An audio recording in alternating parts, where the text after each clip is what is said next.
Bagaimana jika akhirnya kita tahu nih gimana cara Shanks bisa bergerak begitu cepat di serial One Piece yang sepertinya banyak rahasia dan misteri yang kita dapatkan dari hal tersebut terjadi di arc Elbaf, terutama tentang teknologi Sunstone yang baru saja kita dapatkan. Nah, garis besar di sini kali ini kita akan membahas nih beberapa teknologi yang sangat baru sekali yang Oda munculkan dari satu arc luar biasa yaitu arc Elbaf, terutama dengan beberapa hal yang kita dapatkan di beberapa chapter terbaru.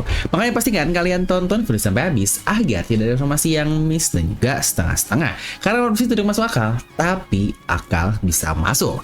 Nah, mari tanpa basa-basi lagi kita langsung saja. Wadaw.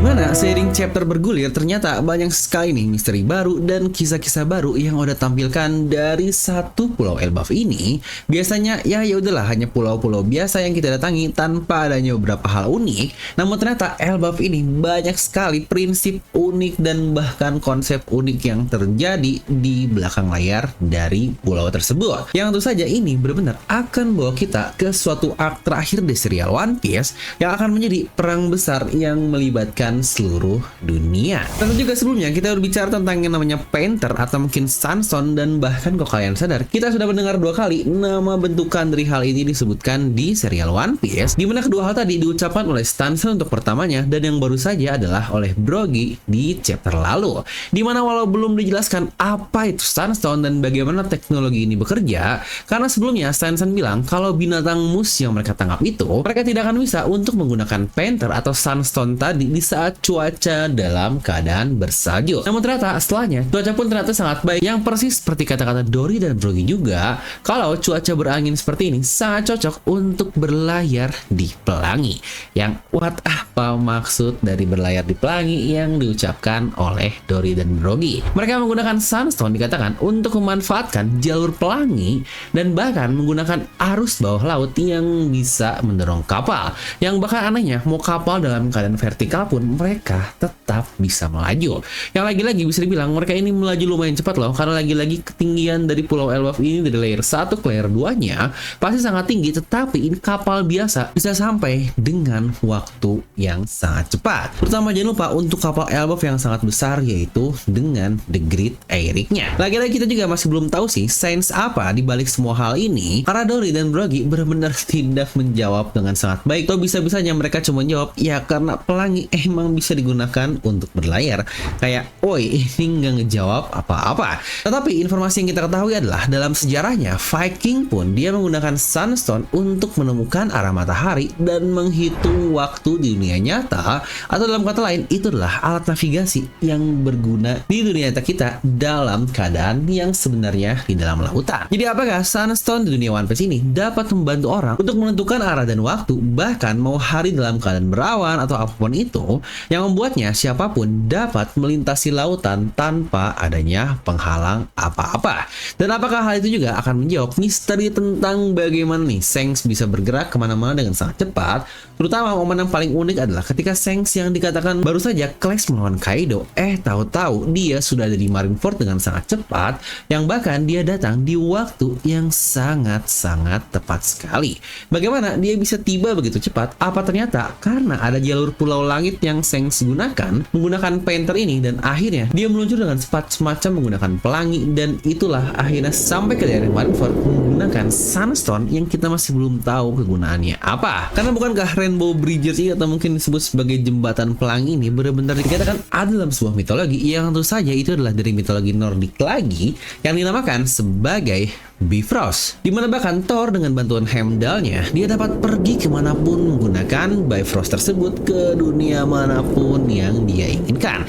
Yang apakah ini juga dilakukan dan berlaku di One Piece kalau jembatan pelangi yang kasarnya yang dibuat oleh Sunstone atau Painter ini akan bisa menjadi jalan untuk menuju kemanapun yang dilakukan oleh orang-orang di teknologi dari Elbaf. Yang kalau iya, sejujurnya ini bakal menjadi satu hal game changer di dunia One Piece yang akan mengubah teknologi ke depannya. Jangan lupa juga ketika awal sampai ke Pulau Skypiea, kita mendapatkan kan rute ke Pulau Langit selain ke knock upstream dari kata-kata Gunfor, terutama dikatakan ada Midwest dan masih banyak pulau-pulau lainnya lagi. Yang apakah ternyata semua pulau yang ada di langit itu ada hubungan juga atau terhubung ke Pulau Elbaf?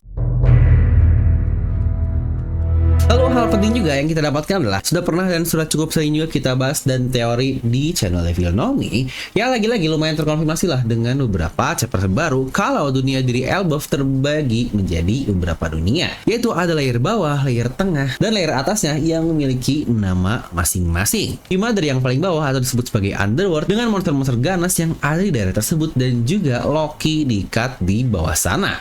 Lalu ada The Sunworld alias desa yang ditinggali utamanya oleh rakyat Elbaf, dan terakhir adalah Heavenworld alias yang teratas yang lagi-lagi kalau dari tamak depan Oda masih membuatnya sangat mencurigakan karena bukankah di kalian sendiri bentukannya ini full pohon doang, dedaunan, tidak ada daerah yang bisa ditinggali, yang lagi-lagi sepertinya itu hanya semacam clue atau mungkin ya dibiarkan ntar saja oleh Oda untuk dijelaskan di cerita langsungnya. Serta juga kenapa dinamakan sebagai Heaven atau surga dan ada apa di puncak dari pulau ini, dan kenapa juga bahkan tidak ada satu clue sama sekali tentang daerah dari Pulau Elbaf. Atau bukankah di Sunworld saja kita sudah melihat kastil utama dari Elbaf yang pasti itu adalah lokasi dari rajanya tinggal, atau mungkin kalau sebelumnya adalah lokasi dari King Harold, dan karena sekarang putra pangerannya adalah Hajurdi dan Loki, maka seharusnya mereka yang tinggal di sana, yang kecuali Loki ya karena dia dalam keadaan terborgol.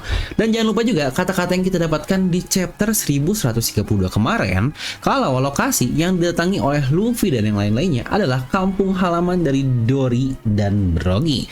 Yang lagi-lagi kenapa harus identik Dory dan Brogy? Karena bukankah ada banyak raksasa yang ada di sana, di mana ada Oimo dan Kasi, lalu juga ada Saul, tetapi disebutnya secara identik hanya Dory dan Brogy saja. Dan inilah yang membuat kita bisa berspekulasi kalau ternyata apakah jangan-jangan di Sunworld ini ada banyak desa-desa lain yang belum kita lihat, yang sejujurnya sangat wajar sekali karena Elbaf adalah pulau yang sangat-sangat masif sekali dan kita hanya melihat satu bagiannya saja. Mungkin di tiap-tiap desa terdapat tipe raksasa Elbaf yang berbeda, mungkin ada yang membenci manusia lah seperti Rodo, dan mungkin ada yang lain-lainnya juga. Yang dari sini sebenarnya sudah terlihat kan kalau Elbaf akan menjadi momen yang sejujurnya sangat panjang, yang sangat wajar juga Oda sudah menyimpan 25 tahun atau 1000 chapter lebih untuk masuk ke arc ini, dimana masih ada desa di Sunworld yang perlu digarap lah, dan terutama yang masih misterius adalah Heavenly World atau daerah tertinggi dari Pulau Elbaf yang kita masih belum tahu apa. Yang lagi-lagi kalau kita hubungkan dengan mitologi, bukankah itu sudah sangat cocok dengan sebutan tentu saja itu adalah Asgardian atau Asgard. Sebutan Heavenly juga kan, bukankah disebutnya sebagai Tenkai atau dunia surga, di mana Ten berarti langit yang memiliki term yang sama dengan Tenryubito atau naga langit. Apakah ada ras lain yang tinggal di puncak sana? Apakah Birkan atau mungkin Lunarian? Yang lagi-lagi coba tuliskan teori liar kalian di kolom komentar di bawah. Nah, lalu juga nih ada hal mencurigakan untuk plot dari Luffy dan juga Loki yang akan terjadi di Pulau Elbaf ini. Luffy sampai segitunya berbohong hanya karena dia sudah berjanji kepada Loki.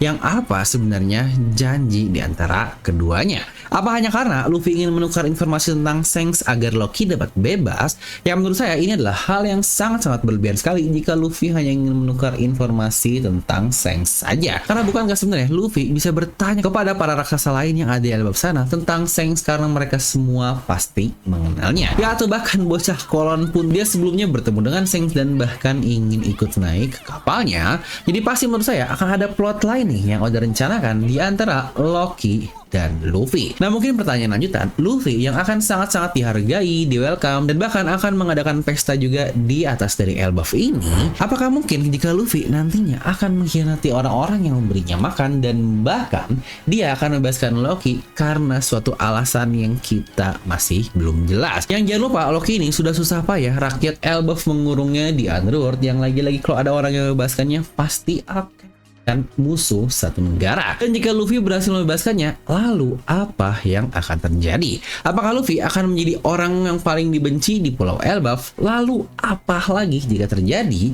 Menurut saya ini masih sangat miss sekali, yang apakah nanti Luffy akan menjadi pahlawan lagi seperti di arc yang sudah-sudah dengan cara mengurung Loki, yang lagi-lagi lalu Apa ya, ini udah 3 kali nih sih ngomong lalu apa yang terjadi, karena ini sangat-sangat aneh sekali. Dimana apakah mungkin Luffy yang awalnya diterima oleh orang-orang, terus akhirnya dia bebaskan Loki yang membuatnya dibenci oleh orang-orang, nantinya dia yang akan mengurung Loki juga yang akhirnya akan menjadi pahlawan. Ini rasanya sangat tidak masuk akal, karena dia yang membuat tetapi dia juga yang bereskan, yang itu tidak akan mungkin disebut sebagai pahlawan. Ya walau Luffy juga memang tidak suka sih disebut pahlawan, tetapi rasanya menurut saya kurang masuk akal saja untuk plotnya. Dimana sebenarnya plot yang paling mungkin ya Loki ini bebas aja lah, udah begitu saja, dan akhirnya membuat Ragnarok atau perang besar terjadi di Pulau Elbaf. Yang entah bentukannya bakal seperti apa dan kapan, karena seharusnya ini juga pasti akan melibatkan pihak-pihak luar yang ada di luar orang Elbaf. Nah, kenapa sebelumnya saya bilang kapan? Karena ini sangat mencurigakan sekali, terutama kata-kata terakhir dari Louis Arnold tentang Pulau Elbaf. Yang sejujurnya, apakah kita akan mendapatkan time skip lagi? Yang ternyata enak juga ya ngobrol gini sambil berdiri, karena ini perut tidak ketekan nih, udah makin gede. Dan lagi-lagi buat kalian yang mau lanjut, kenapa saya berbicara tentang time skip, jangan lupa untuk subscribe dan nyalakan bel notifikasinya. Nah, jadi kenapa kata-kata Louis Arnold yang sangat mencurigakan bisa saya hubungkan kalau apakah jangan-jangan kita akan mendapatkan time skip selama 2 tahun yang baru lagi. Sebelumnya berkata, jangan terlalu lama tinggal di sini, atau mungkin dalam kata lain, jangan terlalu terlena lah untuk lama-lama tinggal di pulau yang sangat masyhur. Apakah mungkin ada waktu relatif nih yang berbeda yang terjadi di Pulau Elbaf? Ya, menurut saya kalau sampai waktu berbeda sih kayaknya enggak ya. Karena berarti ini ada time dilation yang berbeda di antara suatu tempat dengan yang lainnya, dan itu pun sangat tidak masuk akal dengan sebuah konsep waktu yang seharusnya setara untuk semuanya. Tetapi jika yang kita maksud adalah waktu relatif, maka ini baru yang masuk akal. Nah, apa maksud waktu relatif yang saya katakan? Di mana orang-orang di Pulau Elbaf ini hidup lebih lama dari manusia biasa, jadi pasti cara mereka menghabiskan waktu pun akan berbeda dengan manusia biasa. Nah, manusia biasa akan merasa kalau itu adalah hal yang sangat lama, dan tahu-tahu waktu sudah berjalan sangat panjang. Contohlah sebelumnya, Shang Tsung bilang sudah kelamaan kan dia ngobrol sampai tidak sadar waktu. Lalu juga bahkan penjaga bar yang sebelumnya bilang kalau mereka sudah minum, maka mereka bisa sampai 3 hari non-stop. 3 hari minum-minum non-stop itu sudah kelamaan, karena bukankah mungkin untuk manusia biasa ya mungkin hanya beberapa jam saja. Serta menariknya terkait 3 days ini, apakah kita akan mendapatkan semacam 3D 2Y lagi yang tadi saya katakan di awal? Ya benar, di mana waktu 3 days yang disebutkan oleh penjaga bar ini kemungkinan akan menjadi semacam clue yang tahu-tahu waktu sudah berjalan selama 2 tahun. Yang lagi-lagi jika kita hubungkan sosok yang kita lihat di air ini dalam bentukan siluet, apakah jangan-jangan ternyata dia adalah Gaban yang emang membosankan sih, tetapi jika dilihat dari siluetnya ini sangat-sangat mirip sekali. Dari siluet belakangnya lah, siluet pinggirnya, dan terutama untuk rambutnya yang spiky. Wah, ini cocok banget. Apalagi dia juga berkata come on then, yang berarti kemungkinan yang seakan-akan kalau orang ini menunggu kedatangan dari Luffy dan yang lain-lainnya. Yang apakah ini akan menjadi momen relic part 2 tetapi oleh kru utama Roger yang lain, dan itu adalah Chopper Gaban yang sudah kita tunggu-tunggu selama 1000 chapter lebih. Bukankah di momen relic di situ Luffy berlatih bersama dengan monster-monster raksasa dari Pulau Rusukaina, dan ini Elbaf yang memang menjadi sarang utama untuk monster-monster yang ada, yang bukankah itu saling berhubung satu sama lain. Tapi lagi-lagi kalau menurut kalian akan seperti apa? Apakah kita akan mendapatkan time skip atau tidak? Coba tuliskan di kolom komentar. Tetapi ya kebiasaan banget lah Oda Sensei muncul chapter baru bukannya menjawab misteri lama, ya menjawab sih beberapa hal sedikit, tapi kita juga mendapatkan tambahan misteri lain yang bukannya menutupi, kita malah surplus untuk jadi misteri baru. Ya lagi-lagi kebiasaan Oda Sensei. Dan terkait plot Loki juga sebelumnya sudah pernah membahas nih, apakah jangan-jangan kalau Zoro lah yang nantinya akan menahan Loki, terutama dengan banyaknya paralel yang ada di antara kedua orang tersebut. Yang itu pun sudah pernah saya bahas di satu video ini, bisa kalian tonton jika penasaran. Nah, jadi itulah untuk video ini. Sebelumnya saya mau berterima kasih buat kalian yang sudah selalu setia support channel Filnomi, terutama buat para membership ini yang bisa kalian lihat dari The Favorite User, Haki User, dan bahkan tertingginya Will of D. Nah, buat kalian juga yang ingin mendapatkan badges di sebelah nama kalian, kalian juga mendapatkan emot-emot lucu yang bisa digunakan buat kalian yang ingin misuh di kolom komentar, kalian bisa langsung join membership dengan klik tombol join di sebelah tombol subscribe. Atau ya lagi-lagi minimal mah subscribe aja lah dan nyalakan bel notifikasinya. Nah, seperti biasa, like aja video kalian suka, ditelanjut kalau suka, jangan lupa untuk subscribe dan juga share ke teman kalian. Gue Devil pamit, and I'll see you guys next time.